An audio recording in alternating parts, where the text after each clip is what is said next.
हर धर्म, हर संप्रदाय और हर जाति यदि अपने अनुसार स्कूलों को चलाएंगे तो देश में संवैधानिक अराजकता आ जाएगी। पार्टी को संस्कारित करना जो माननीय नड्डा जी ने कहा, सिर्फ उसके लिए काम करते हैं। उस देश में शुक्रवार की जगह रविवार को छुट्टी होती है तो क्या टर्की के अलग यह देश चलेगा? नमस्कार, मैं हूँ सीमाब, आप न्यूज़ फाउंडेशन देख रहे हैं। भारतीय जनता पार्टी की 2 दिवसीय जो है कार्यकारिणी की मीटिंग वो राजधानी पटना में चल रही है। सभी एमपी पहुंचे हैं यहाँ पर।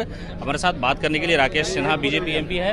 राकेश जी, ये जो विवाद था उर्दू स्कूलों में जुमे के रोज छुट्टी की, उस पर उपेंद्र कुशवाहा ने साफ तौर पर फेसबुक पे लिखा है कि ये प्रोपेगेंडा फैलाया जा रहा है, संस्कृत स्कूल में भी छुट्टी शुक्रवार को होती है। देखिए, संविधान और प्रशासनिक जो निर्णय है उसके आधार पर सभी स्कूलों को काम करना है।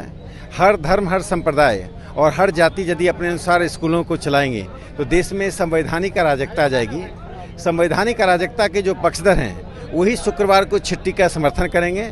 जो देश में एक राष्ट्र एक जन की बात करते हैं वे शुक्रवार की जगह जो रविवार का निर्णय है उस पर जाएंगे। टर्की एक ऐसा देश है जहां 99% मुसलमान हैं।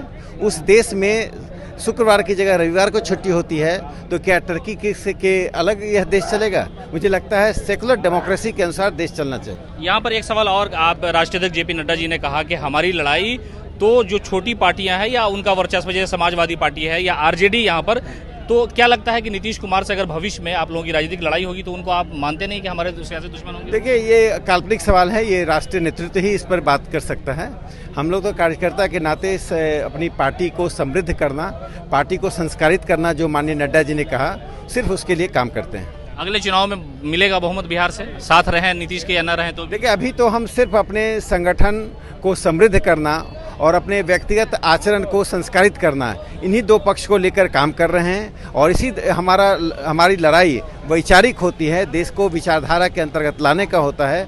हमारी दृष्टि में वही महत्वपूर्ण का होता है। आपने सुना, ये थे बीजेपी एमपी राकेश सिन्हा, जिन्होंने साफ तौर पे कहा कि जो हमारी लड़ाई है वो भी किसी सियासी पार्टी से नहीं है, बल्कि जो हमारा संगठन है उसे मजबूत करने का प्रयास किया जा रहा है और यही हमारी कोशिश है। साफ तौर पर उन्होंने शुक्रवार को उर्दू स्कूलों में छुट्टी को लेकर के कहा कि यहाँ पर संविधान के अनुसार सारी चीज़ें चली थी। हालांकि उन्होंने उपेंद्र कुशवाहा की जो बात थी उनका सही तरीके से जवाब नहीं दिया। और ये कुल मिलाकर के कहा जा रहा है कि बीजेपी के जो लोग हैं वो अपनी रणनीति को लेकर के काम कर रहे हैं और आने वाले चुनाव की वजह से ये सारा प्लान हो रहा है। हालांकि इस पर बीजेपी के किसी भी बड़े नेता ने खुल के बात नहीं की है, लेकिन कार्यकर्ता और बीजेपी के सभी बड़े नेता एक साथ सरजोर कर राजधानी में बैठे हैं कि आखिर अगर गठबंधन रहे या न रहे तो हम अपने बलबूते चुनाव किस तरह से लड़ सकते हैं। सहयोगी अभिजीत के साथ सीमा बख्तर, न्यूज़ फाउंडेशन, पटना।